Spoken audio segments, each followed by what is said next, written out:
introduce our guest, Bill Hager. Bill is with Jeep Posse. I would say Bill is the trainer for Jeep Posse for fire evacuation training. And this is the time of year. And I thought VSAR had been on a few fire evacs, but not most of us have not, and most of us have not had the training. So I thank Bill very much for driving here and dedicating this time to teach us. Bill, I'll turn it over to you. Right. And you can switch like that. Yeah, this is the end of my slide, so let me bring yours up. Stop share. Nice setting. Yeah, you can set your own backgrounds on here. I'm sure yours would be a fire. Mine's a ghost. I'd be my grandkids.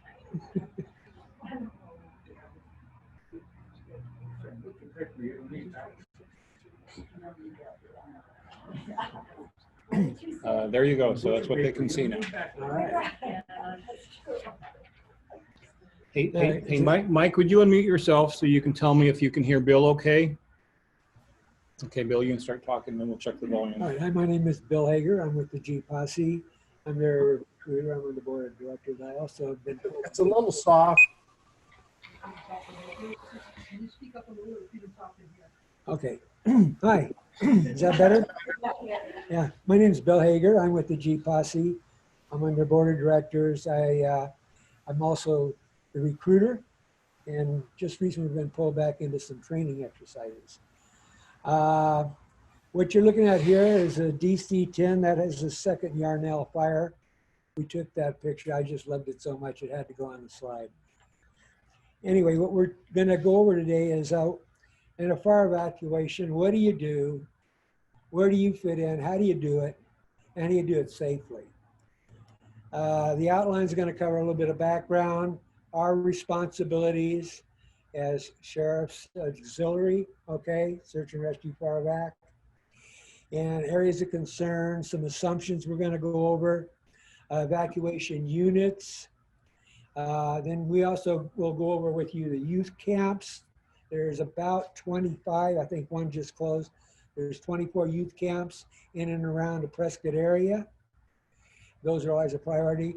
And then a sequence of events, what takes place, how you do it, okay?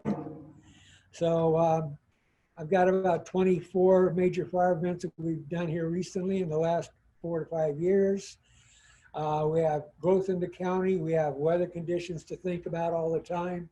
There's changes in fire behavior that we need to be aware of. There's a special class on fire behavior, which will not be included in here. There's technology improvements and communication system. The last one is the most important. And when you're on a fire evac, it's very much like a search, except you are moving into harm's way, okay? If you don't have communications, you are in an unsafe condition, and you need to either go back to where you had them last or get somebody to relay you. This is, oh, we just don't drive ahead because I got water and I know how to drive. No, you need to keep safe. Bill, So, please step one step ahead so make sure you're closer to the microphone. Am I better? Yeah, you're better. Thank you. Am I fading out there? I'm going to, no acknowledgement. Hey, Mike, is that better? Yeah, he's been okay this whole time on the introduction so far, yes. Oh, Thank you. awesome. Good. Good. So on the responsibilities, there's 3 levels: is ready, set, and go. Okay. Evacuation orders always come from the sheriff's office.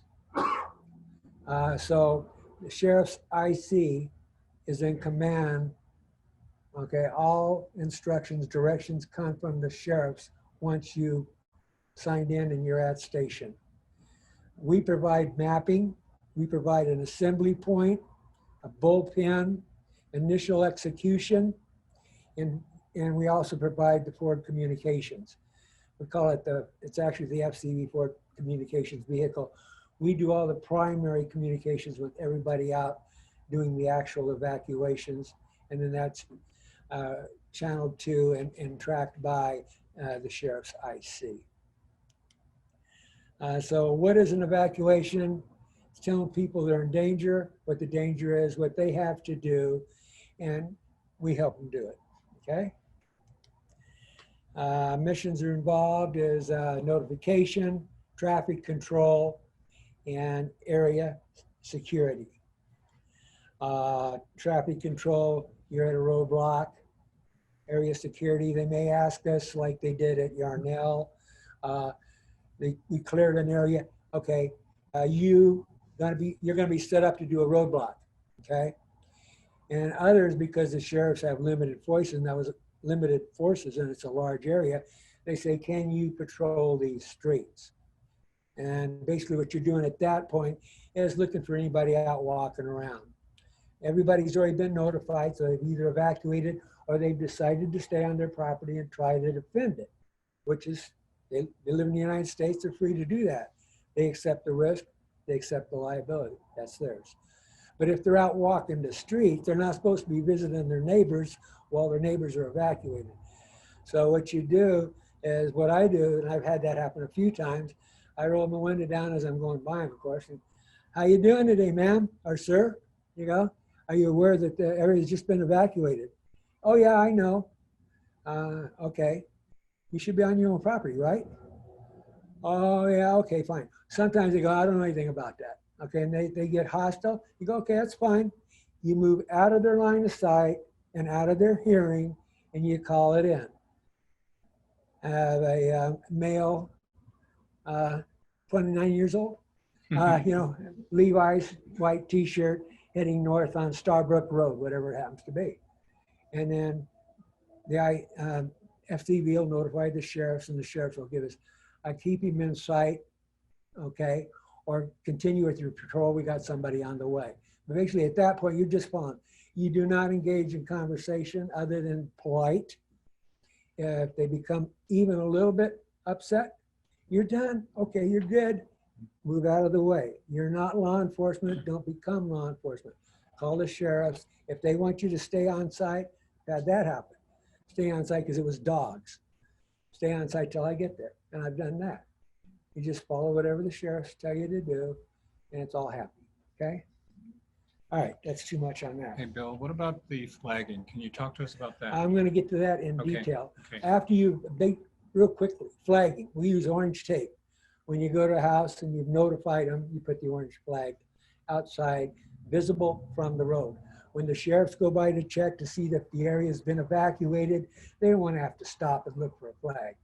So you hang it out where it's visible from the road, and I don't mean a little piece, but hang that thing down, let it flap in the breeze.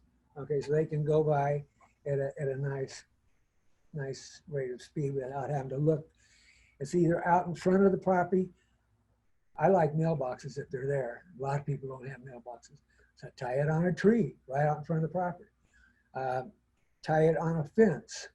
Anything that's visible from the road and next to the house. We'll get into that a little bit more later. But basically it should be any officer driving by, any deputy driving by should be able to go, yeah. All right? Yes, sir. Just to make sure, that means that they have evacuated versus you telling them and they did not leave. Both. If you've been to that house, it gets flagged.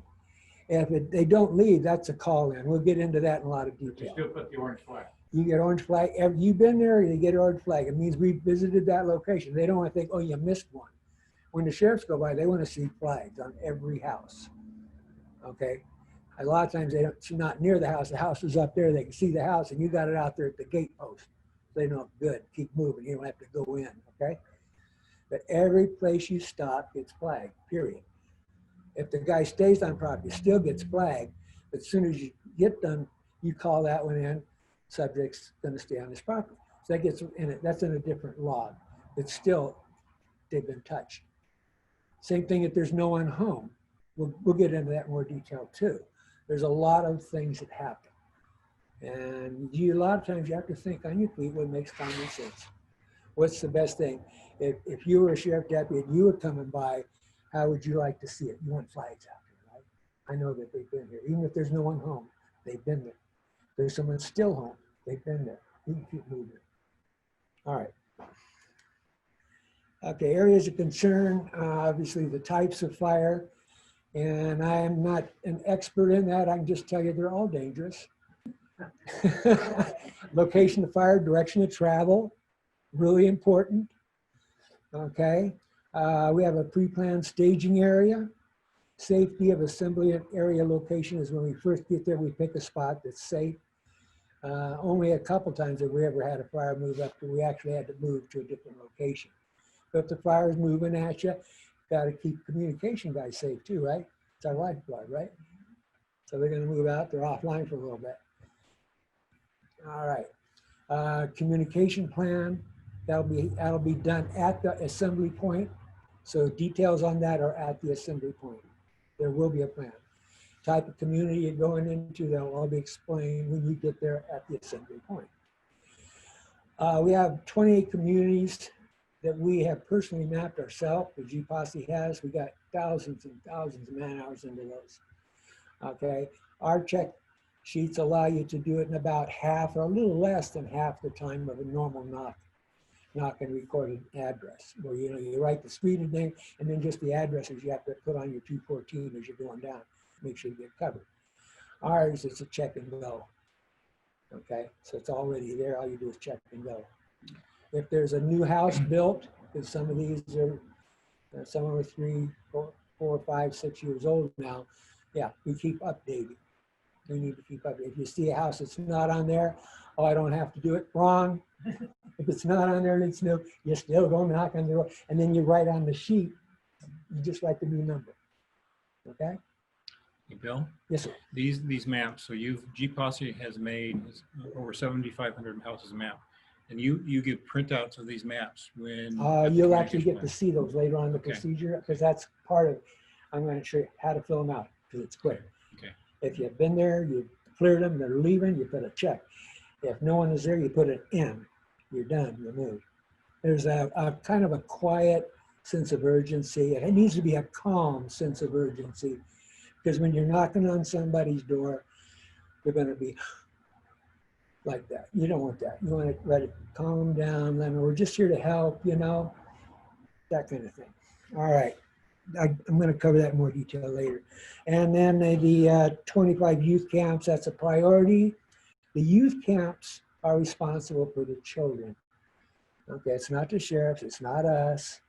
Okay, the youth camps are responsible for the children in camps. We will actually go down and get the buses at the bus barns, either off of Gil Gardner, the ones off Roberts Road, and we'll take them into the camps, either up off of Copper Basin or Center Highway area or Mingus Mountains, wherever they happen to be located. We escort the buses in and we escort the buses out. And at that point, the sheriff's giving us direction, okay? And we're just doing our job. All right, assumptions, offset areas to keep them safe for the assembly areas. High-risk community probable, those are going to be shown to you. There's some of them when you go in, you get hair in the back of your neck. Really? Yeah, segmented map sections are awesome. Okay. Train teams that are going in to do the evacuation. This is your training until you actually go out and do it. Then it really starts making sense. We have 3 trainings every year. Well, not this year. We only had 1. We had a little interruption with the thing called Corona, and it wasn't the beer. Okay, so but training is important because it reminds you, and pretty soon it's routine. You don't even have to think about it. You just do the right things. And then a fire evacuation, knowing what to do and doing it right the first time through is really key. All right, teams trained and assistant. Sometimes we have a lot of new people out there. So you guys were going to come out, I'd have you ride with me, okay? Okay, so we'd pair you up with somebody that's done it before. So it's not 2 people going, now what did he say, or how do I do that? At least one person there has to be trained, okay? All right, FCD position forward, reliable communications, fire behavior information flow that comes through the sheriffs and our spotters. And then again, that gets relayed to us on the phones. And if you're in an area where that's applicable, you'll be listening, you'll be hearing it. Information flow is extremely simple. We did a graph, those who like visuals, okay? It comes from the unit to the forward command vehicle, that's the FCV, and it goes to the IC, which is the sheriff's, and then the sheriff's back here and then back to us. We don't jump over the FCV to the sheriff. Sheriff's got a whole bunch of other things going on, okay, in addition to us. Evacuation is just one of the responsibilities. So keep it straight, keep it simple. And Bill, make sure you stay as close to the computer as you can. Did I lose anybody out there? Mike, is he good? I'm going to assume Yes, it's yes, he's very good. Audio is coming through very fine. all right. Evacuation unit is a two-man team, two-person team, sorry. A vehicle with a hard mount is required. You must have a hard mount, all right? Well, I got a handheld, can I use my vehicle? No, you don't got the range. Okay, there's all kinds of special requirements going on when you get back, like Center Highway area, Mingus Mountain area, Copper Basin area. Some of these places, you're in the shadow of a lot of mountains, okay? And it comes and goes. You need to have the 50-watt big boy in your vehicle. Each member should have a handheld, fully charged. You should have a bullhorn. If you don't have a bullhorn, you can honk your horn and yell, because if you come to a gate that's locked, you can't go through it, and you're not to climb the fences, okay? You'll be given segments. I'll get to the segment maps in a little bit. And then you do the door-to-door notification. And ready? That's early on notification. We don't normally do that unless there's a lot of time and the sheriff say, let's just get them ready. So then we go out and we do a ready notification. And basically at that point, there's a fire in the area. We tell them there's a fire in the area. You should get your stuff together and be ready. Okay? When we get to the next one, which is set, okay? That means you need to prepare to evacuate. So your stuff should already be together. You should be able to load it in your car now, okay? And they used to say, well, how far away is the fire? And they say, oh, it's an hour or two away. Well, you know, nature goes, oh yeah, you think so? Watch this. And nature changes the rules on you. So that's no longer appropriate. You do not give it, oh man, it's on the other side of that hill. No. When you go to set, you have one thing to tell them. You need to be ready to leave immediately. Immediately, okay? And if they're smart, they're gonna leave now. Right after you get done with it, they're gonna put their stuff in and go. Don't wait for go. That's my advice. But anyway, set is, you have one command. You need to be prepared to leave immediately, okay? And then go is go. You need to go now. And if they say, well, what about? No, you need to go now. You need to not allow them to engage you in a long conversation. You have the little old lady, just sweet as she can be, and she wants to talk. And I'm sorry, ma'am, but I got to go get to your neighbor's house. And you just have to find a really nice, kind way to let her go, or him, or whomever, okay? There are exceptions to this, and we'll get to that here in a little bit too. Hey, Bill, Yes, that's it. when you're at the go stage, Yeah. is a fire usually visible or smoke visible? Usually. Usually. Okay. Mhm. At the set stage, it may or may not be. It may or may not be. Okay. Even at the set stage, it's usually visual, but it's usually a little ways off, hopefully. Yeah. Usually if you're going to that, you're going to do an evac. And you can see it. You're probably going to be told by the sheriff just to go ahead and do the evacuation, get them out of here while it's still safe. Okay, so early is better. Early is better. Okay. Two-person teams, vehicle hire. We went through that I went already. back one slide just to make sure I didn't. Okay, instruction what to do, how to mark the house, evacuation routes, Red Cross shelter, and special help needs. This is all part of what's going on an evac, okay? It doesn't matter if it's ready, set, or go. These still are concerns that we need to address at each door, okay? Marking the house, I went over. orange tape, large piece that waves in the wind, okay, out visible from the road.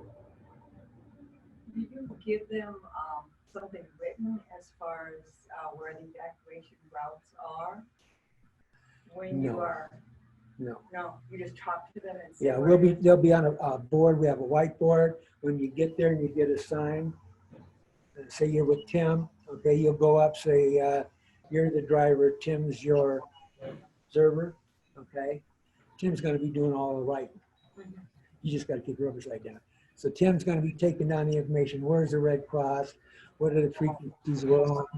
Are we on channel 1 or and backup is what we're using PT Sims 1 is channel 13.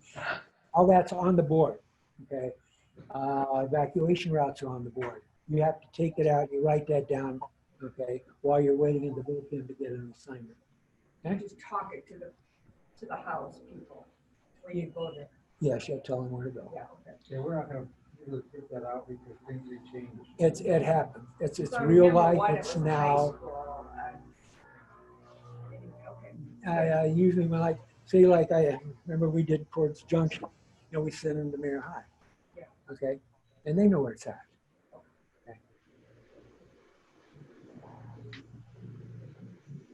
Okay, Red Cross shelter is going to be someplace. We'll tell you where that is, and they should go. Okay, you want them to do that for two reasons. One is to safely show they've checked out. The other one is so that if the family calls, the Red Cross knows that they got out and there's not a panic. We don't have to start a search, right? So it's really important that they don't have to stay there at the Red Cross shelter, but they should go in and sign out. Okay, so please sign out. Yes, sir. Yeah. I think this one here would be hard for me, but, so you're in a go state, you're talking to a person, and they want to gather things to take with them. That's not your call. If they're in go, they need to go now. If they go back in the house to get a suitcase, that's not your responsibility. Let's say the person's there by themselves. That's a different scenario. Are you talking about somebody who can't transport themselves? Well, you know, let's say a person's left at home and And they don't have a vehicle? yes. Okay, yeah, that's a whole new scenario. We'll get to that. Okay. That's getting into the problem solving before the FCE. If you have people with special needs, children at home, I had one where I had a man at home, his wife was working, he was there with his kid and didn't have a way to get out. And I had just watched the fire burn the way I came in. And so I'm calling in, you know, and they said, can you take him? Yeah, I'll get him in there and get him out, him and his kid. As it turned out, his wife was at a checkpoint and they wouldn't let her in. Okay, and he had been on the phone with her and he said, she's right. So I asked her to hand the phone to the deputy and I told the deputy, you know, who I was at her house and could they please let him in so I could keep on with my evacuation.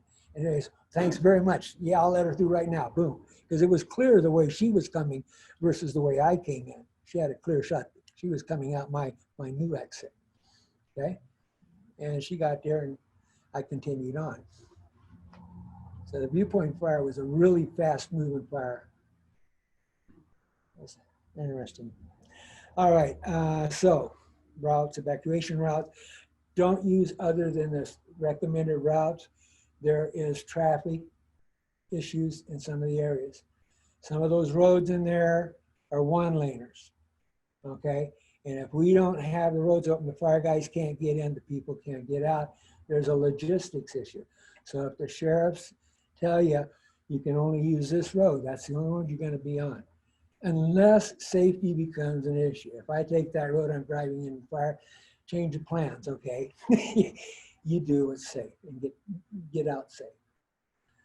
But basically, that's usually not, I've never seen that happen. But it's just in the back end, your personal safety, your partner's safety. You're the driver. Yeah, your safety is number one. The guy riding the car with you, he's number two. Everybody else is number three. Okay, so be safe.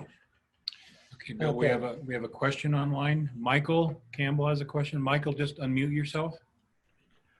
Yeah, this you're saying now orange tape, or used to be white tape. No, we'll get to the white tape later. Okay. White tape is what the evacuee places on the outside of the home that lets us know they've evacuated. Well, they don't use white tape. Any type of white towel, pillowcase, anything white, and you ask them to place it next to the orange tape. When you leave, tie something white next to the orange tape. That tells the deputy when he goes by, they've been notified, they're gone. Okay? Got it. All righty. If there's no time, fire's going down on you, use your bullhorn. Some of those bullhorns work really well, others don't. If you can't use a bullhorn effectively, honk your car horn, notify them somehow if you can't go through the gate. That's rare, but it can happen. So just keep that in mind, as that's something else you need to do. You need to get those people notified. That's kind of extreme. Never run into that before. We've always been able to get there. Solve problems and report to the FCV. I can't tell you what kind of problems you're going to run into. Every fire is unique. Every case is different. You're adults. You're trained. Use common sense. If you're using common sense, you're probably going to call it right 99% of the time. Maybe more. All right. So let's keep going here. On the youth camps, I talked in this already a little bit. That's where you're escorting the buses in and out. If perchance you get called on to do that duty, there's 2 vehicles. You 2 would have the lead vehicle, okay? You're the driver, so you would have to dismount from his vehicle and you would get on the lead bus, because the buses have communication amongst themselves. You would get on the lead bus and you would be the lead bus connection to the FCV, the comms, our comms, sheriff's comms, if you will, okay? So the buses know what's going on. And then the following vehicle would be you 2. You're right here, you're behind and you're monitoring. So 1 leading, 1 trailing, okay? Escort them in, escort them out. When you get to the campsite, the camp director should have them all ready. We've done practices with this, and it usually goes pretty smooth. And loads them right up, and and then you lead them right back out. Okay. Oh, I see. So you would escort the empty buses in, Right. and then escort the full buses out. Correct. Okay. Just keeping it safe. It's just something else we do.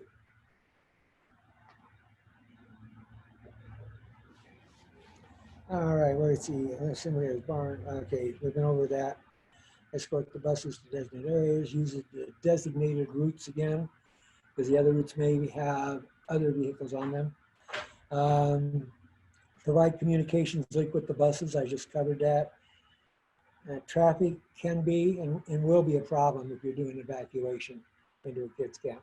Because if the kids camp, they normally get notified extremely early. Okay.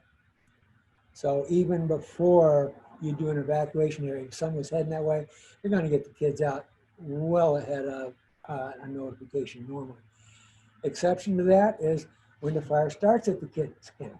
And that's happened, okay?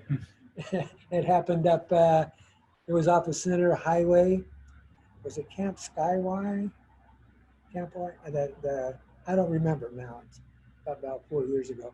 But it happened right there, between 2 camps. Okay. As it turned out, they happened to be really close to a really nice lake up there called Water Lake. And they dipped and dumped, and they got them out, and then it was over. And so they hit it really fast and hard. But yeah, it happens. So, that's your question? All right. All right. Camps have the over responsibility. I covered that. Steps for fire elevation. Call out. This is for us. It'd be the same for you. You get your call out notification from the sheriffs, right? And then sometimes you'll go to a pre-assembly area. We don't do that. At one time we were doing pre-assembly and then going out to assembly. That's a waste of time. Just go to the assembly area, okay? So that's changed. We're no longer meet at the posse house and then go out. We go to where the fire is, set up something there. Let's save that time. That could be 15 minutes. 15 minutes on a land search, it's not a big deal. 15 minutes in a fire is a big deal, especially with a little bit of wind.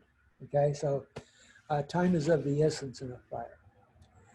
All right, we have a wrangler. It's called a wrangler. Basically, he's basically there to get everybody signed in and assign teams. Okay, there's somebody that's going to be appointed. So when you come in, y'all sign in, and he gets you down. He starts pairing you up. Okay, and then as soon as you get paired up, you go to the staging area. Okay, the staging area. It's called a bullpen. Okay, and you stay there. All right. We'll give you at that point, when we call you up, call your partners up, you'll be given a map package and instructions, okay?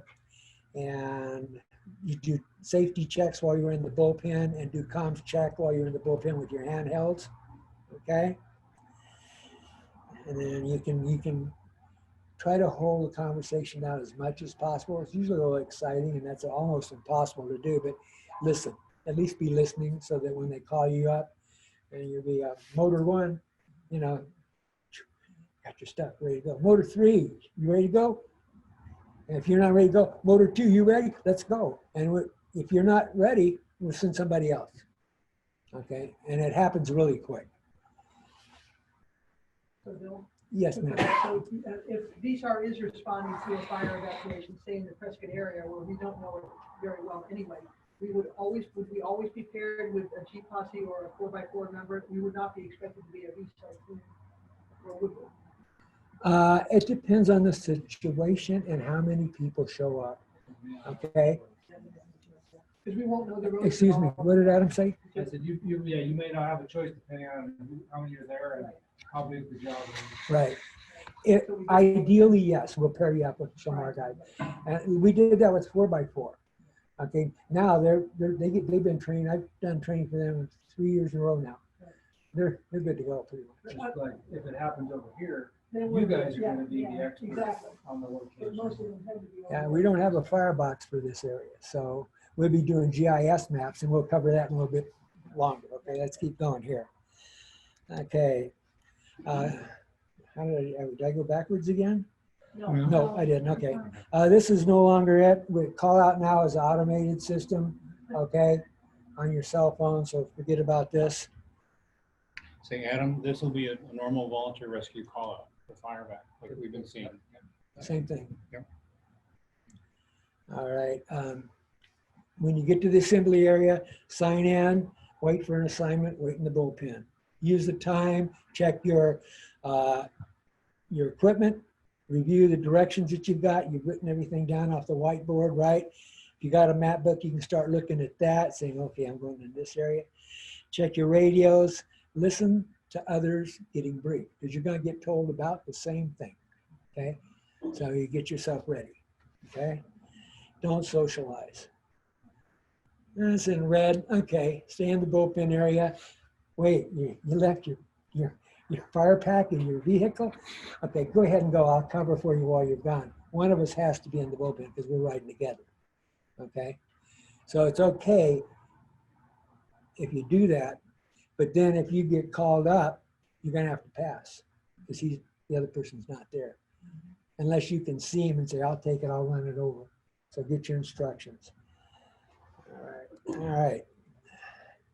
I talked to you about the whiteboard having the information on it. Make sure you sign in. Driver observer, keep the pair teams ready to move, designate. When you're out there, designate a team for a radio relay is really important because there's so many dead spots. And so we practice that as well. So we'll keep one unit with the IC and the FCV. So if we need to go out and put a repeater out, we can do that. Yeah, you have portable then- repeaters you can deploy. Yes, we do. We have our own. And we also have a larger vehicle usually there that can hold 3 to 4 people in case you have a transport issue.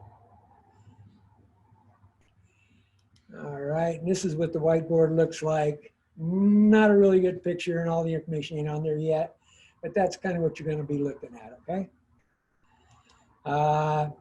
Your assignment, you're going to receive a sector that you're going to notify, a map of the sector, and then a detailed map of the sector that is, whoa, that's easy. All right. A checklist of the area. Wow, that's even easier. And the type of evacuation you go on, ready, set, go. Usually when we get called out, it's typically a go. Sometimes it is a set, get ready to leave, be ready to leave what? Immediately. Now, okay. Okay, you need to be ready to leave. Location, Red Cross shelter, and any safety information that the sheriff says we need to pass on. Okay, if that's there, it'll be flagged. All right. Here's what the overall map of Walker area looks like. Anybody here been inside Walker area? Okay, all right. Have you been up in the back areas where some of the houses are? Tim and I was on. Okay, all right. Then you know what I'm talking about. That is one of the more dangerous areas. That was scary. Okay, there are areas in there that are one lane track dirt road. If a fire vehicle's in there, you cannot get around them. Okay, if somebody's coming out, you need to find a wide spot to pull over and let them by. It's not a 2-lane road in a lot of those places back in there. So be cognizant of where you are, always be aware. Anyway, so this is how Walker looks. And what we've done is we've laid this out to where you can hit all of Walker with 24 teams in under an hour. Okay? They're gone. You did it all. All right? Now, if I don't have 24 teams, I send in, say I got 12 teams. You send in the first 12. And then you want to say, okay, well, we had the thing on the fire, right? Well, the fire typically is coming from where? Southwest, right? That's typical where our winds and the fire seasons come from the southwest. So I don't want to start up here in location 1, okay? I want to start down here. So I'm going to send out 14, 13, 12, 11, 10, 9, 7, 15 first, okay? Get the ones close to the fire, get them moving out, okay? So that's, you don't go by the numbers that are on the fire evacuation plan, you go by the location of the fire and what it's doing, okay? So that's, again, that's up to command. All right, next, okay, so now let's say you were given good old section 1. Okay, wow. So in section 1, here's the name. Walker Road, all the little side roads. You notice there's a lot of dead ends. There's fences on it. Dead end, dead end, dead end, dead end, dead end, dead end, okay? 3 houses dead end. All right, so you're in and out. You can't do a loop, okay? So you say, well, God, I could cover that in a whole lot less. No, you can't. We've actually tried it. We did practices in there, and it ain't as fast as it looks on paper, okay? So again, what were the first 3 things I told you to remember? We had safety, number 1. Number 2 was safety, and number 3 was, you got it, all right, way to go, Peg. All right, so this is your job. Okay, if you get in here and you're writing with her, okay, and she's driving and she says, man, we're getting close, and you go, yeah, but I'm starting to feel uncomfortable. Uncomfortable is what? Okay, uncomfortable means you're done with the search. You say, but I've done this 100 times before. No, no, no. If she's uncomfortable, you're done. Okay, you need to immediately turn around and call in. I'm in an unsafe condition, or I'm in an uncomfortable condition. You do not proceed into a fire area if anyone in the vehicle is uncomfortable. If you say, I'm afraid you waited too long, we don't deal with fear. I need you to be thinking conscious safety, okay? I don't want to have to come in and get you guys out. All right, common sense stuff, right? Okay. And then here's your checklist. Whoa, look at here. I just go down. If they're up in the top, it gives you directions from the courthouse, because we're from Prescott, okay? So everything starts at the courthouse. Sorry about that. But everything starts here. Sorry, Adam. But everything, so your directions start from the courthouse. Okay, so all your directions, north, south, east, west, predicated from the courthouse. and then how to get there.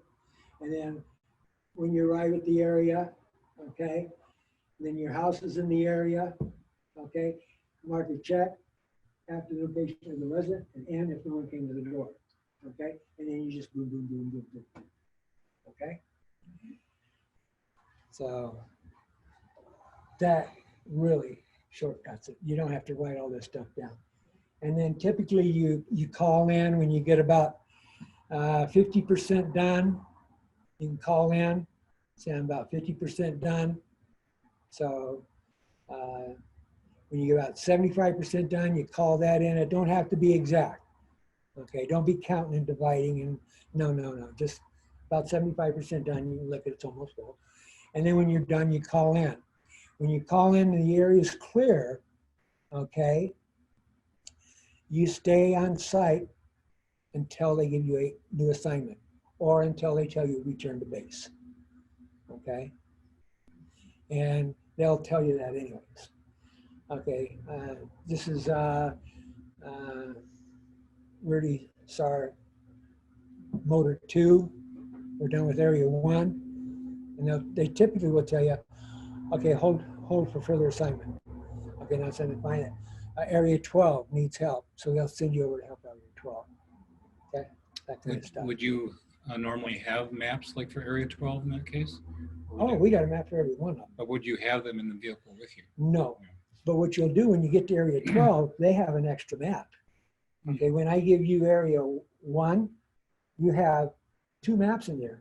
You only use one. The other one stays in there because if you need help, somebody comes over, they're going to need, okay, here's what I've done. You take this. You give them a small map. Let's go back. You give them a copy of this map, okay? And then the secondary copy of this and say, we've got this. You take these and go. Done. Okay? And the transfer should be seamless. So evacuation procedures, obviously when you're leaving base, if you're right next to the FCV, don't try to do a comms check because you get a lot of noise and no talk. So get away from the FCV a couple hundred feet or a couple hundred yards, whatever, and then call in. Review your assigned material immediately. When you get in the car, pull the package out, look at it before you start driving. Your initial instinct is, I need to get going, which is a good instinct, but you need to be prepared to get going. So look at the stuff together, and if you got it, now go, all right? Take a few minutes. I know you have that sense of urgency to go, we all do. But take the few minutes in the vehicle before you leave. They say, leave now. You go, okay, fine, get your vehicle. I gotta leave now. No, you don't. You need to leave right away, but now you gotta do this. Review your package, look what's in there, look where you're going, check yourself, your map, you got a GPS in your vehicle. Oh yeah, that matches. Now we're ready to go, okay? Okay, check all your comms again, start your assignment, report, status checks sheet, what you saw. If you need any assistance, any problem situations, communicate those back. Language on the comms has to be short. I don't want a long paragraph on what's going on. I want 3 or 4 words. Okay, children in the house, unattended, need transportation. Not, well, I went up to the house and there's kids in there making a lot of noise. I know they're there, no one's answering the door. That's too much communication, okay? You're tying up the phone. I got 12 other people out there who need to use that same channel. Get off. You got something to say it short, succinct, to the point, and then get off. If somebody else is on there, do not key your phone. Do not interrupt, okay? Wait, I know that's hard, okay? But you gotta do it. You gotta wait until the channel's clear, and then you call in. This is JP5. Okay, now I've got it. Okay, now once I've announced myself to comms, and comms recognize me back, I get the line, okay? And no one should break in while we're trying to transfer information, okay? Any problem situation, of course, and when you're finished, call in and wait in the area for instructions, unless safety is an issue. All right, typically when you're in an area, they want you to give a status report, okay? That's not as key as safety, but when you get a chance and you're moving good and you think you're about half done, call in, 50% complete. When you're about 75% done, let them know 75% done. When you're done, let them know we're done. That means you're now awaiting a new assignment. Orange tape on the houses. Covered this before, can't cover it enough. It has to be on a tree, mailbox, fence, anything that's visible from the road.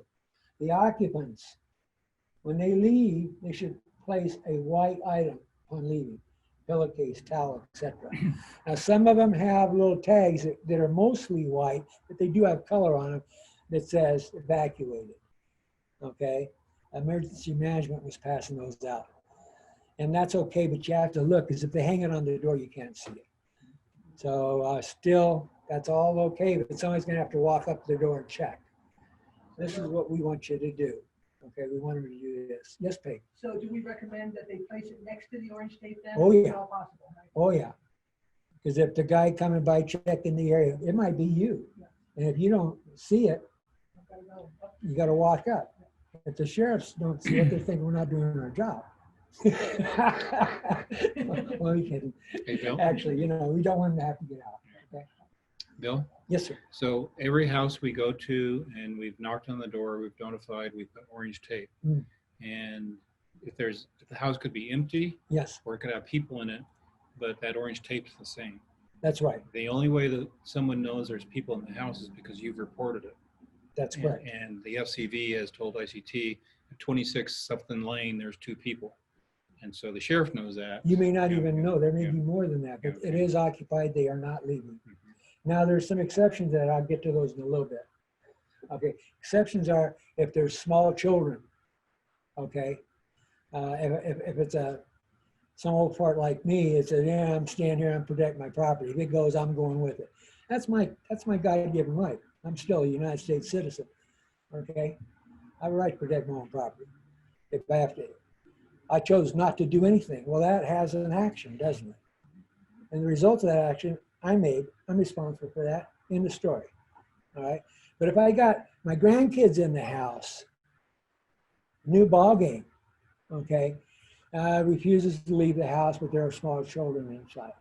You don't do that in front of him, so the possibly angry guy even. You just go, okay, fine. You get out of his sight, you call it in. A man refused to leave, there are 3 small children, I know 3 because I have 3 grandkids. There's small children inside the house. That's the FCV call. We'll notify the sheriffs, and the sheriffs will probably send a deputy out there to talk to the gentleman. Okay, that kind of thing. That doesn't happen a lot, but it does happen.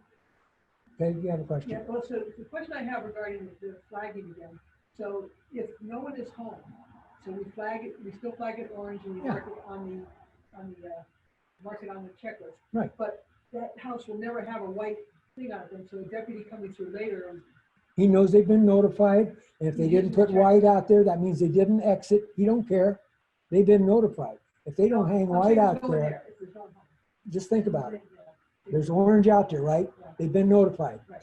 If they're not home, you're not gonna get any white. If he refuses to leave, you're not gonna have any white. Right. Doesn't matter. At that point, you've done the job. You've notified the house, you've checked the house, there's no one there, or the person refused to leave. If you refuse to leave, that gets called in, okay? So we're aware, okay? Anybody refuse to leave, that gets called in. You're not to discuss that with him, because all you're gonna do is upset him or her that you really need to leave. No. Not our call. It's common sense that if there's a fire coming, I ought to be getting the heck out of Dodge.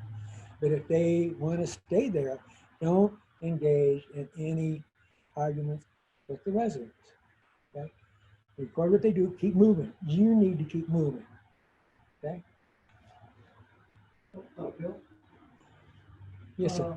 The last time we went out, they had us, I had a guy that wanted to stay, that's fine. Yeah. But I have your name and phone number. Notify next of kin. Yeah, that we don't do that. That makes them angry. There's no need. We know what his address is. He lives there. If they need to check his residence, they can. Your job is to keep moving, okay? Your job is to get to the next house. He don't want to be saved. Cool. Good luck. Wish you the best. You're moving on, okay? Don't go there. We're not law enforcement. We don't have the right to get him off his property, okay? So you just, no, we have his address. Stand, done. I don't even know what his name is. Probably better that I don't. If I read about him in the paper, I'm gonna feel bad. You know, just keep going. You have to have a calm sense of urgency when you're seeing these people. Okay, if you go up there, oh, there's a fire, man, you're going, whoa, panic. Look at what I just did. You want to go up there, calm. There's fire in the area, and you need to evacuate immediately. And you go through the red process. You should take this road going out. Okay, good luck, and then you move it. You gotta go to the next house. You gotta keep it moving. I keep repeating that, but that's something I want you to remember. All right, orange tape, white tape. We got that. Well, the tape, that white tape has been brought up several times, but are you going to give it to them at the time of notification? That takes time. It's a good idea because now I got white tape and orange tape, but a towel, a pillow, anything, pillowcase, something. So those have all been good suggestions, but how you do that? Okay, so communication, this is your link for safety, both to and from, all right? You have a cell phone, it should be charged. Your handheld should be charged when you get there. Comms is quiet. If you don't hear anything on comms, check your equipment. It's probably you, okay? Because it's been me. I turned the volume down because it was too noisy. All right? Man, I haven't heard anything in the last 4 or 5 minutes. Yeah, I wonder what that is. Oh, turn the radio back. Oh man, there it goes again. Okay, so check your equipment. It's probably you. If you're not hearing anything on comms during the fire vac, it's probably you. All right. If you lose communications, return to the last place or to base camp. The last place that you had communications is what I'm meant to. All right. Do not continue on in the fire area without communications. Okay, the way that works with me is that if I hear you calling, you know, this is Motor One comms. This is Motor One comm. You there? And I'm hearing comms talking to somebody else. As soon as that conversation ends, I'm gonna wait a second. No one's on. Motor One, this is a JP2. I hear you're trying to get hold of comms. I'm picking them up. You have something to relay. Okay, I've now put him in a safe condition. Okay. All right. He now has comms again. So you need to be thinking like, if you hear it twice and there's no response, wait a little bit. I'm not talking about 10, 15 minutes. Wait a little bit and then come in and see if you can help him. Don't leave him hanging out there. Okay. He could be in a dead area. He could be in a shadow, and I just happen to be where I can pick up both. Okay. So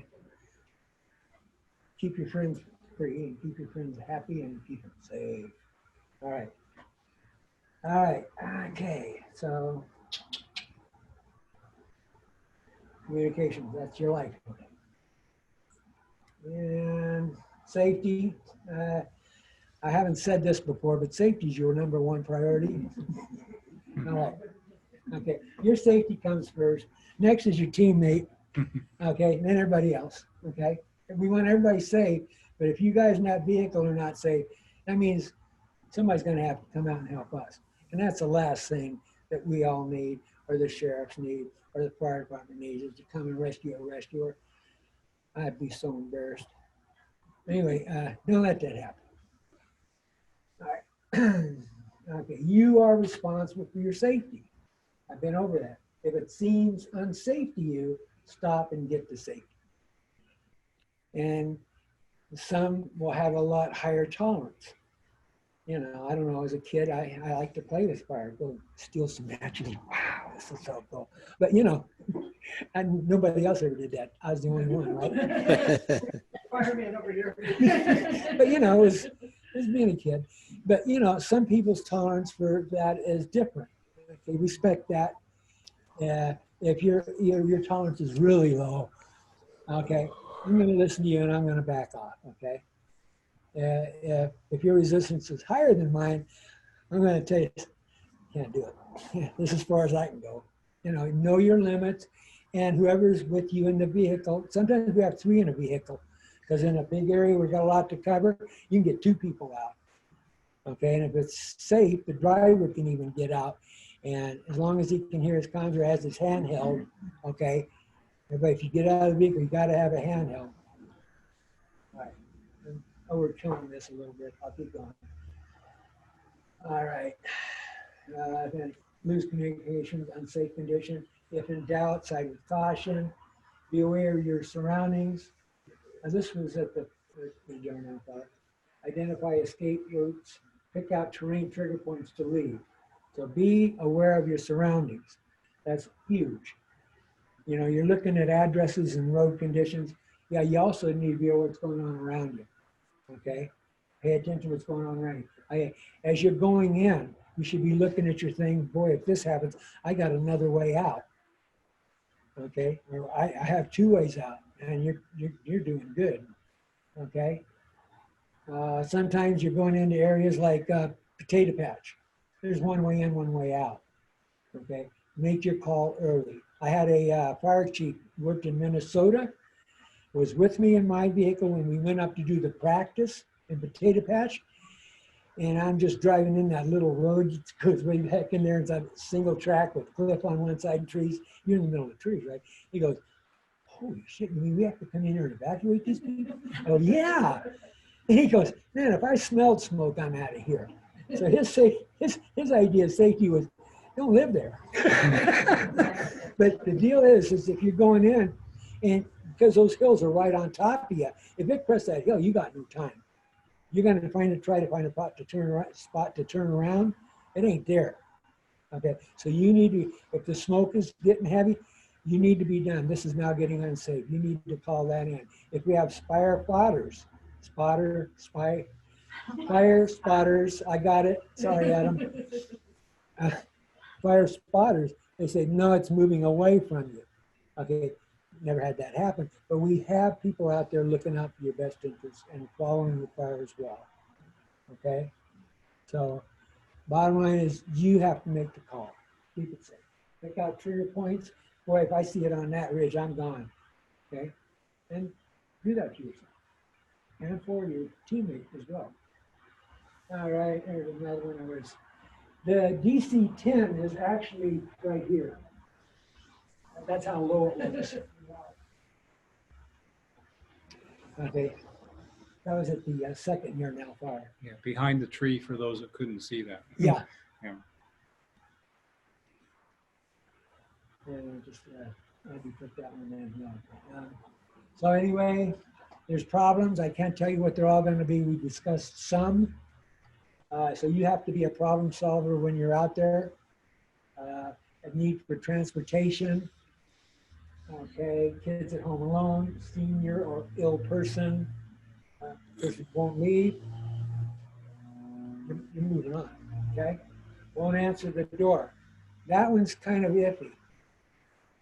I heard one, or I knocked on the door and I heard giggling and little feet moving.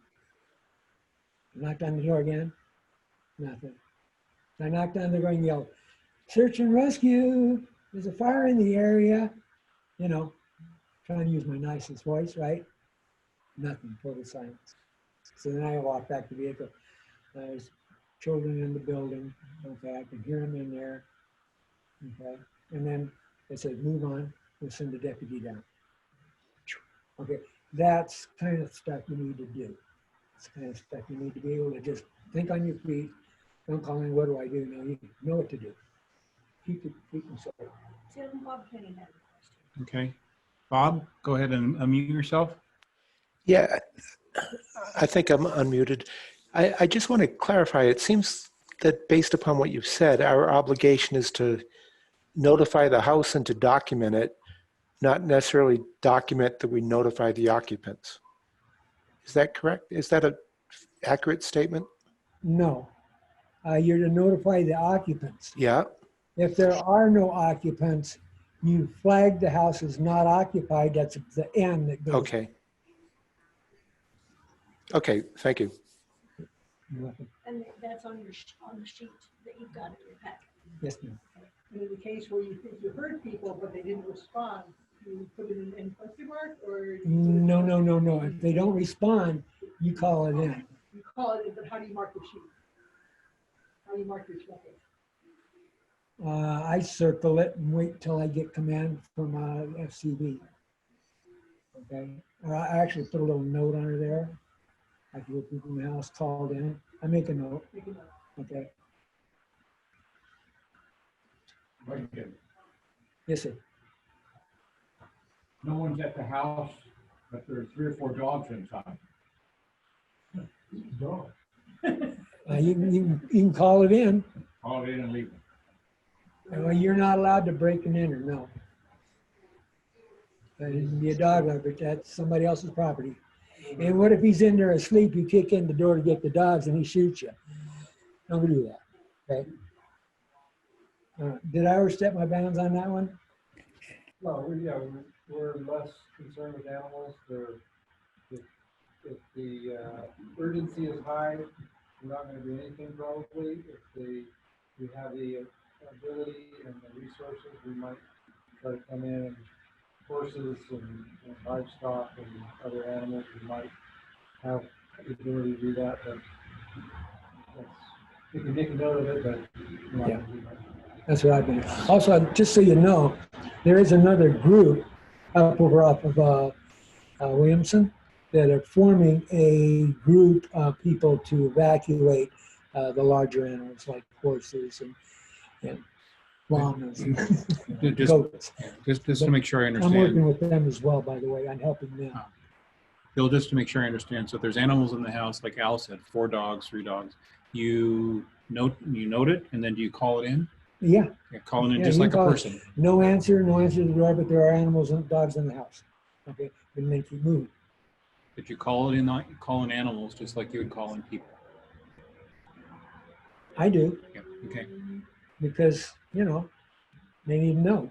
that's right, okay. Just wanted to clarify that. Yeah. That's a secondary priority, but it is a priority. Mhm.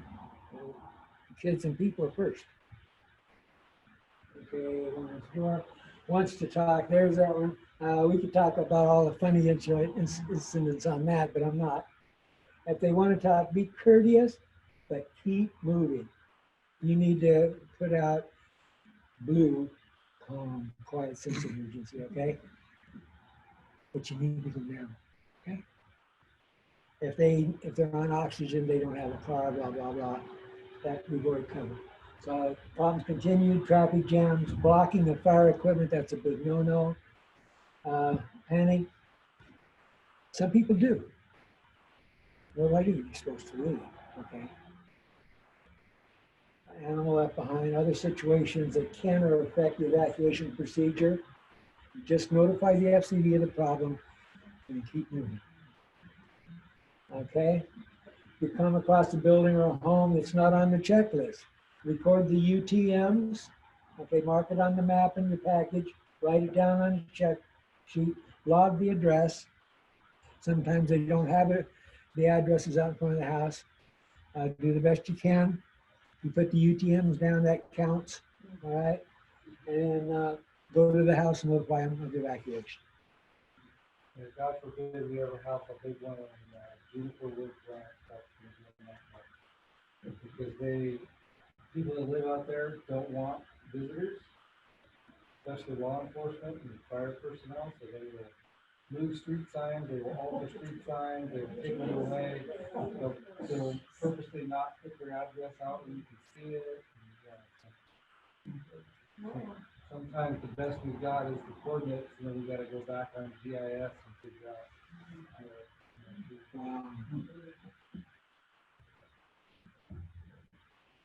Okay, so in your fire package again, this is the one you're going to take with you when you leave the bullpen to go out and do your rock directions. This particular has Breezy Pine, Cherry Creek. Okay, how to get to them. That's all in there for you. Here's another map. I did this one as a secondary just to show you how small they can be. This is Cherry Creek area. There's only 4 areas, A and B. Why do I need to have a 3 A, B, and C? Because they're so far apart and the walks up them driveways are long. Okay. Area 1's only got 2 houses in it. And that's about a half hour if you're walking. Yeah. Probably say, but Yeah. do you always leave the vehicle on the road and you always walk the driveway, or do you drive up the driveway? If the gate's open and not locked, of course you can't hold a locked gate either. I think this one was locked. I think this guy had a lock on his, and so that you could go around it if you don't have a trespassing sign. If you can safely go around it, if you're got a locked gate situation, you're gonna hope that the Call it code in. red notification reaches them. You're gonna call it in, and we'll Keep- see if there's another. We'll have to look in our computer to see if we have a phone number for the subject. Well, you're not trying to walk. Here's the Cherry Creek Road, and then this is a Typically, dirt you're not road gonna that go goes into a out, locked gate. and then from here, it's a walk to the house. Yeah, that's a call in. You can't get their call in. Yeah, so just to make sure the people in the back on Zoom could hear that, Adam said when you reach a locked gate, you don't cross the locked gate. You don't walk in, Just like on a search, we're saying just like on a search. If it- procedures. and We'll no have to trash- find another way to notify them. You have to find another way to notify that person. You take a notation, UTM, call it in. I've used a bullhorn in some of the areas back in there. Never had anybody respond to it, but I call. Yes, ma'am. So on this map, Bill, the house that's in the top left corner, there's no gate. And it's an You open, sure? well, it's not marked that there is. So Okay. let's pretend there is no gate. Okay. So can you drive up there? So you Yep. can, you don't have to stay out on the road. Nope. They've got a huge long drive. Yep. You can, if there's no gate, there's not Not a sign there's posted a or no anything. trespassing sign out there, no sign. Yeah, go on in. Okay. And they're usually glad to see you. Yeah. They really are. Oh, thanks so much. You get a lot of thank yous. Folks And that live out in these areas are usually very sensitive to the fire situation. They're typically yeah, pretty cooperative. and thankful. Yeah. I can think of only one time that somebody was upset with me. Other than that, it's always thank yous. All righty, and here's what that check sheet looks like. Same thing, only you just have 2 addresses. That's simplified version, okay? And then you have the situations where it's not a map, one of our mapped areas. Okay, so at that time, we're doing it on the fly. We're using GIS. And our captain, Gene Chacon, is really good with that. He'll actually make those on the fly as we're there. Okay, start pulling those up and helping that.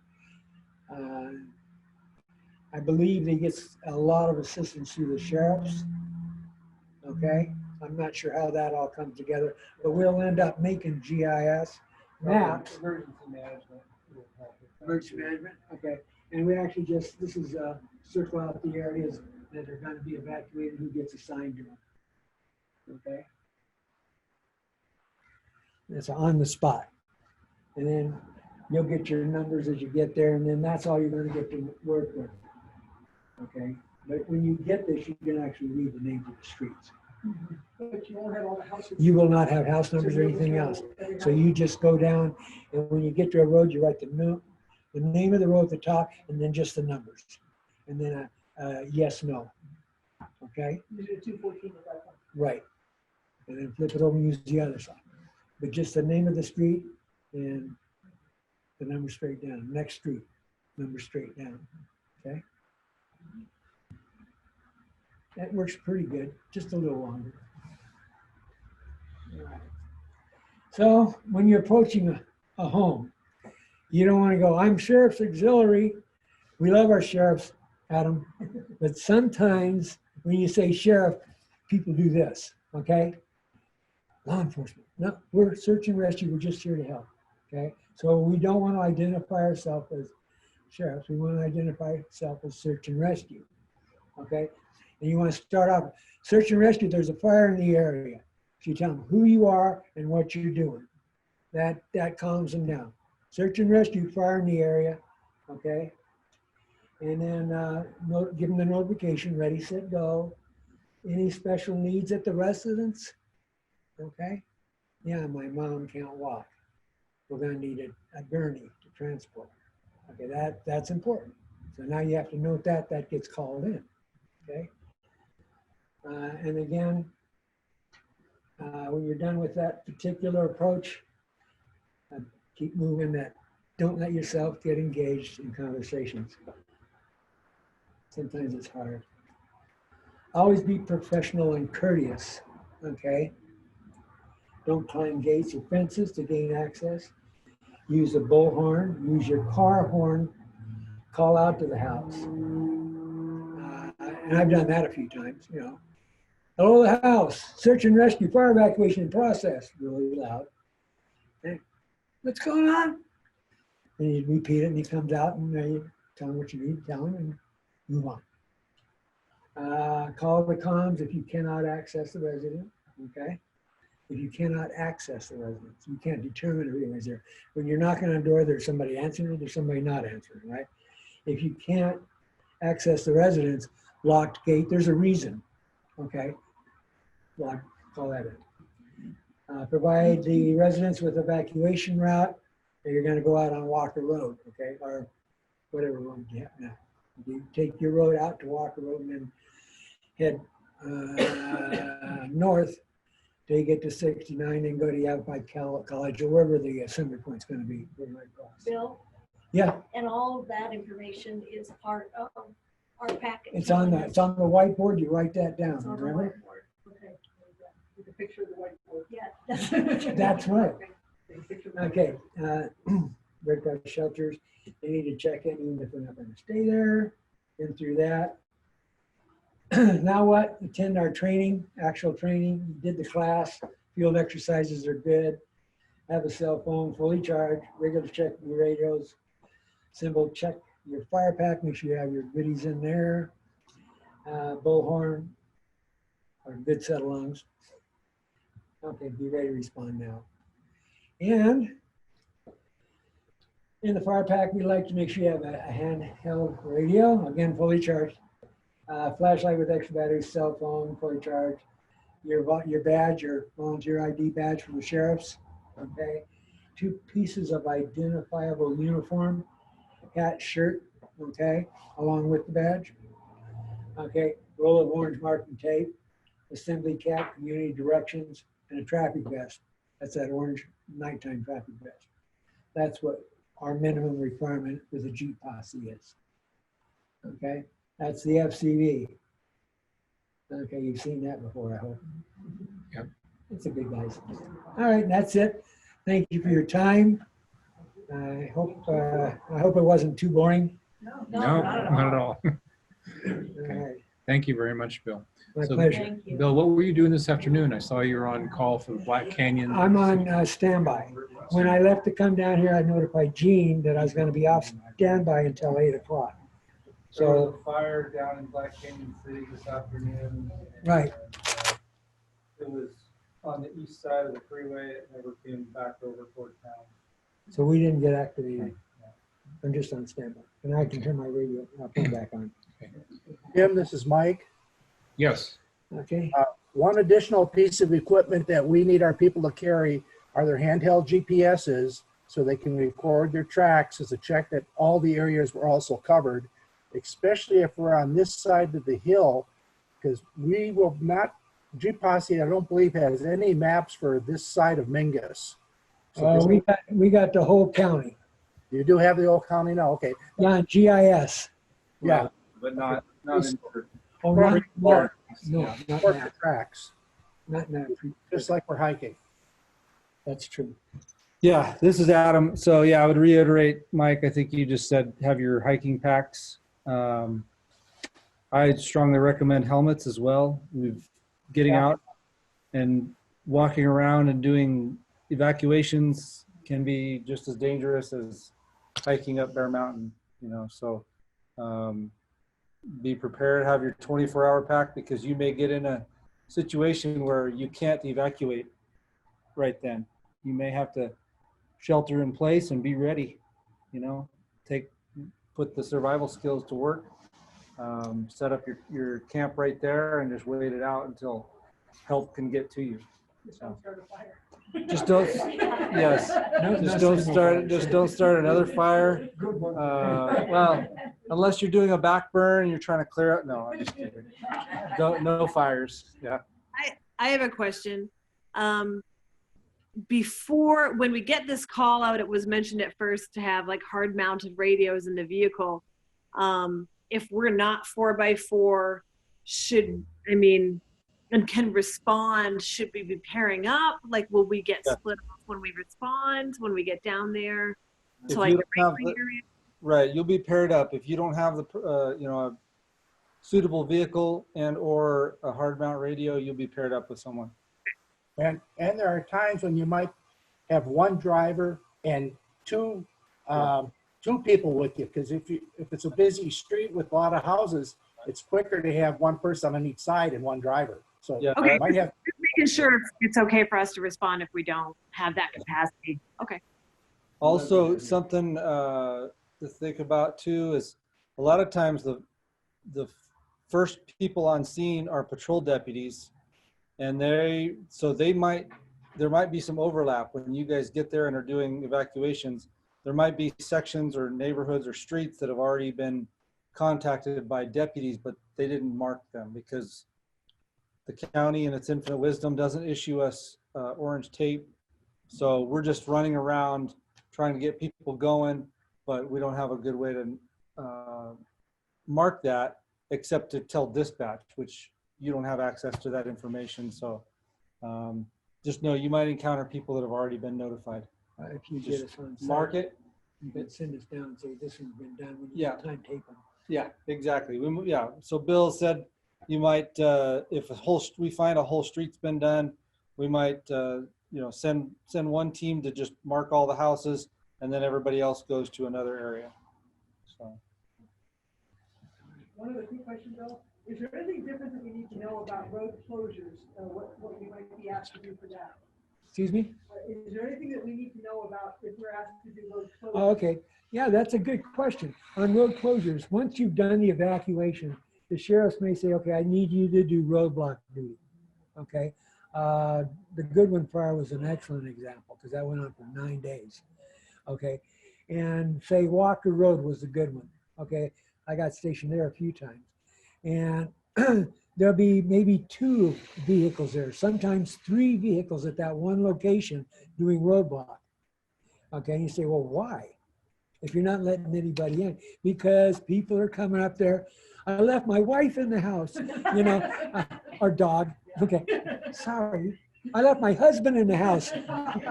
Okay, so I go, oh, okay, can I see your ID now?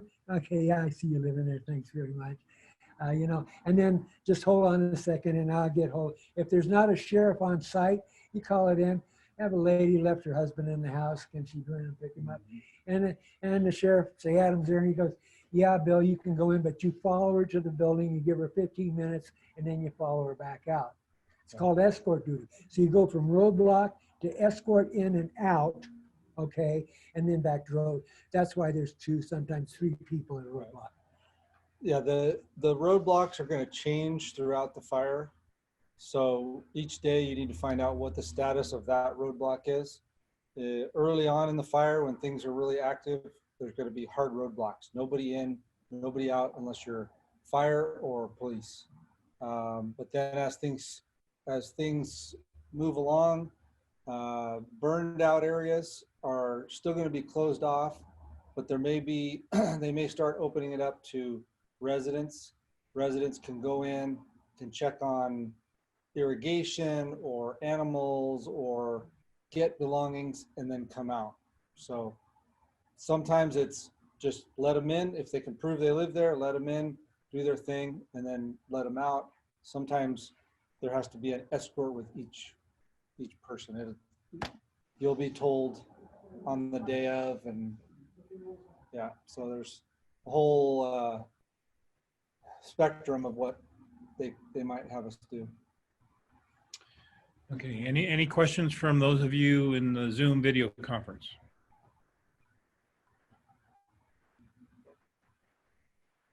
Hearing none? I guess we did that good, huh? I think you did good. Thanks,